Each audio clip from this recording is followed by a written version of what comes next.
बहुत साल पहले की बात है। एक राज्य में एक राजा राज करता था। उसका राज्य खुशहाल था। धन की कोई कमी नहीं थी। राजा और प्रजा खुशी खुशी अपना जीवन यापन कर रहे थे। एक साल उस राज्य में भयंकर अकाल पड़ा। पानी की कमी से फसलें सूख गई। ऐसी सिचुएशन में किसान राजा को टैक्स नहीं दे पाए। टैक्स प्राप्त ना होने के कारण राजस्व में कमी आ गई और राजकोष खाली होने लगा। ये सब देखकर राजा चिंता में पड़ गया। हर समय बस वो यही सोचता था कि राज्य का खर्च कैसे चलेगा। अकाल का समय निकल गया। अब स्थिति बहुत आगे से ज्यादा ठीक हो गया, लेकिन राजा के मन में चिंता घर कर गई। हर समय उसके दिमाग में यही रहता था कि राज्य में फिर से अगर अकाल पड़ गया तो क्या होगा। इसके सिवाय भी दूसरी चिंताएं, जैसे पड़ोसी राज्य का भय, मंत्रियों का षड्यंत्र जैसी कई चिंताओं ने उसकी भूख प्यास और रातों की नींद छीन ली। राजा अपनी इस हालत से परेशान था, लेकिन जब भी वो राजमहल के माली को देखता था तो आश्चर्य में पड़ जाता था।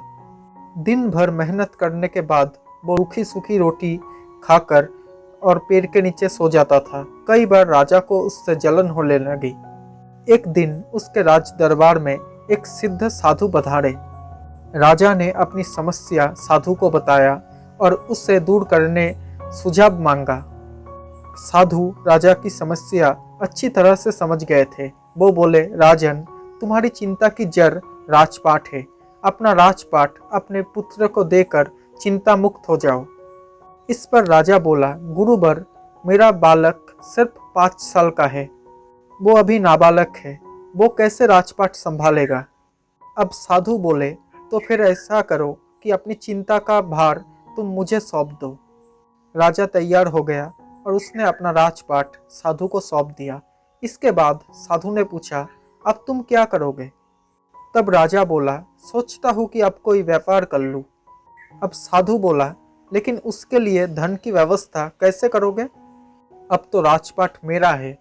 राजकोष के धन पर भी मेरा अधिकार है। अब राजा ने उत्तर दिया, तो मैं कोई नौकरी कर लूंगा। अब साधु बोला, ये ठीक है, लेकिन अगर तुम्हें नौकरी ही करनी है तो यही कर लो, कहीं और जाने की आवश्यकता नहीं। मैं तो साधु हूँ, मैं अपनी कुटिया में ही रहूंगा। राजमहल में ही रहकर मेरी ओर से तुम ये राजपाट संभालना। राजा ने साधु की बात मान ली और साधु की नौकरी करते हुए राजपाट संभालने लगा।